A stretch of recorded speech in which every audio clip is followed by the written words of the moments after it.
పండుగల సీజన్ ప్రారంభంలో కేంద్ర ప్రభుత్వం వంట నూనెల దిగుమతులపై భారీగా సుంకం పెంచింది. ఈ నేపథ్యంలో వరుసగా పండుగలు రావడంతో ఇంట్లో పిండి వంటలు తయారు చేసే వేళ దిగుమతి సుంకాన్ని ఎత్తివేయాలని, ఆయిల్ రేట్లను తగ్గించాలని కోరుతున్న సిక్కోలు మధ్యతరగతి మహిళలతో మా ప్రతినిధి వరప్రసాద్ ఫుల్ డీటెయిల్స్. సిక్కోలు జిల్లాలను మాత్రం చూసుకునేసరికి నూనెల రేట్లు ఒక్కసారి ఆకాశాన్ని అంటతో మహిళలు మాత్రం మండిపడుతున్నారు. ఈ నేపథ్యంలో చూసుకునేసరికి ఈ రేట్లు ఈ విధంగా పెరగడంతో మహిళలు ఏమనుకుంటున్నారు, అసలు వీళ్ళు వాడే గతంలోని పెరక్క ముందు ఎన్ని ప్యాకెట్లు వాడేవారు, ఇప్పుడు ఎన్ని ప్యాకెట్లు వాడుతున్నారు, ఈ పెరిగిన దాని మీద వాళ్ళు ఏమనుకుంటున్నారు అన్న అంశాన్ని మన దగ్గర కొంతమంది మహిళలు ఉన్నారు, వాళ్ళని అడిగి తెలుసుకునే ప్రయత్నం. అమ్మ చెప్పండి, అసలు ఏంటి, ఎందుకంటే ఒక్కసారిగా రేట్లు మొన్నటి నుంచి పెరిగాయి, దానిపై మీరు ఏమనుకుంటున్నారు? గతంలో మీరు ఎన్ని ప్యాకెట్లు వాడారు, ఇప్పుడు ఎన్ని ప్యాకెట్లు వాడుతున్నారు, ఎంత పెరిగింది? ఎందుకంటే మార్కెట్లకు వంటింటి మహారాణులు మీరే, ఏంటి పరిస్థితి చెప్పండి. సార్, గతంలో అయితే మేము నూనె ధరలు నిత్యావసర సరుకుల ధరలు అన్నీ బాగానే ఉండేవి సార్. ఇప్పుడైతే చాలా రేట్లు పెరిగిపోయేవి. మేము ఇంట్లో నుంచి నెల వచ్చేవాడికి 5 ప్యాకెట్లు వాడుకునేవాళ్ళం, ఇప్పుడు 3 ప్యాకెట్లే వాడుకుంటున్నాము. 3 ప్యాకెట్లు మాత్రమే వాడుకుంటున్నాము. నూనె చాలా ధరలు పెరిగిపోయాయండి. సన్ఫ్లవర్ ఒక్కొక్కటి 105, 103, 102 అలాగుండేది. ఇప్పుడు ఏంచో 130, 120, 140 వరకు పెరిగిపోయి. వేరుశనగ, నువ్వుల నూనె కొనాలంటే ఇంకా రేటు పెరిగిపోయాయి సార్.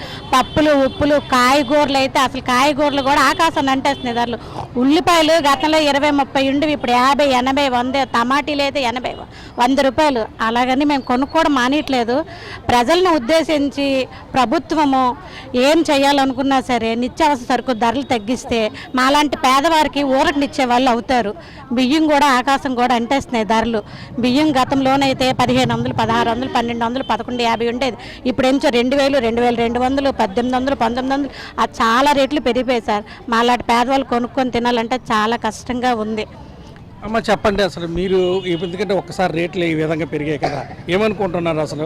ఎందుకంటే మార్కెట్లోకి వెళ్ళినా సరే కొన్ని రిలయన్స్ మార్ట్లు కానీ ఇటు కొన్ని మార్ట్లలోని ప్యాకెట్లు కూడా 5 అడుగుతుంటే 3, 2 ఇస్తున్నారు. అది నిజమేనా కాదా? అవును సార్, నిజమే సార్.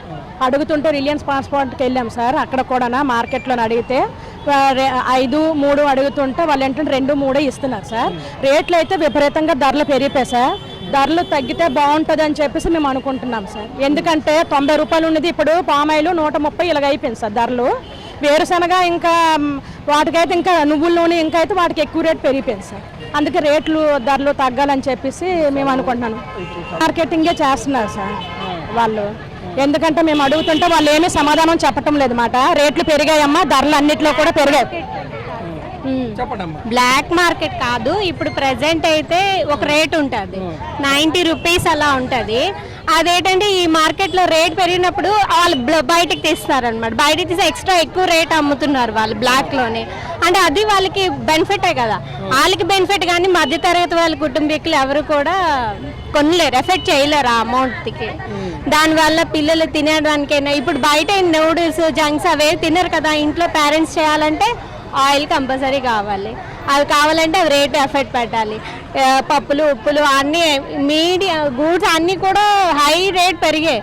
ఇప్పుడు ప్రభుత్వం ఏంటంటే అక్కడ వరదలు వచ్చాయి కదా సార్, అక్కడ విజయవాడ, అక్కడ రేట్లు తగ్గించింది. నిత్యావసర సరుకులు కొన్ని రేట్లు తగ్గించింది. అలాగే అందరినీ దృష్టిలో పెట్టుకొని అంటే ఓవరాల్ మన ఏపీ స్టేట్ మొత్తం ఐడెంటిఫై చేసి మెయిన్ నిత్యావసర సరుకులు తగ్గిస్తే బాగుంటుంది. అవి minimum effect medium class people కూడా ఎఫెక్ట్ చేయగలగాల ఉండాలి. అండ్ ఇంకోటి ఏంటంటే ఇప్పుడు ఇవి ఆయిల్ కానీ ఏవైనా ఉంటాయి కదా సార్, అంటే అప్పుడు జగన్ ప్రభుత్వం ఎంత రేట్ అప్పుడు అనుకుంటాం, గవర్నమెంట్ మారింది కదా రేట్ పెరుగుతుంది, పెన్షన్ అన్నీ అని అనుకుంటాం. కానీ ఇప్పుడు వస్తున్న ప్రభుత్వం కానీ రేట్లు తగ్గించింది అనుకో, ప్రభుత్వంకి ఓకే మంచిది, మాకు ఇలా నిత్యావసర సరుకులు తగ్గించింది అని మనం చెప్పుకోగలం. అది నా ఒపీనియన్. ఏంటంటే నిత్యావసర సరుకులు వస్తువులు తగ్గిస్తే గవర్నమెంట్ మళ్ళీ ఈ గవర్నమెంటే కోరుకోవాలని అనుకుంటాం. ఇది విన్నారు కదా, మధ్యతరగతి మహిళలు మేము, మాకు కావాల్సింది ఏంటి, రేట్లు తగ్గించడం. ఎందుకంటే వచ్చేది కూడా సెలవులు, పిల్లలకి పిండి వంటలు పెట్టాలన్నా, వండాలన్నా, చేయాలన్నా సరే నూనెల ధరలు ఆకాశాన్ని అంటుతో ఏ విధంగా చేస్తామని చెప్పి వాళ్ళు ప్రశ్నిస్తున్నారు. మళ్ళీ ఈ ప్రభుత్వం ఒకసారి ఆలోచించుకొని చేస్తే రేట్లు మాకు తగ్గిస్తే చాలు, మళ్ళీ ఈ ప్రభుత్వాన్ని ఎన్నుకుంటామని చెప్పేసి మహిళలు జరుగుతున్నారు. ఇది శ్రీకాకుళం జిల్లాలో మధ్యతరగతి మహిళలు ఈ ఆయిల్ పెరిగిన రేట్ల మీద వాళ్ళ మనోగతం. కెమెరామెన్ గోపితో వరప్రసాద్, HM TV, శ్రీకాకుళం.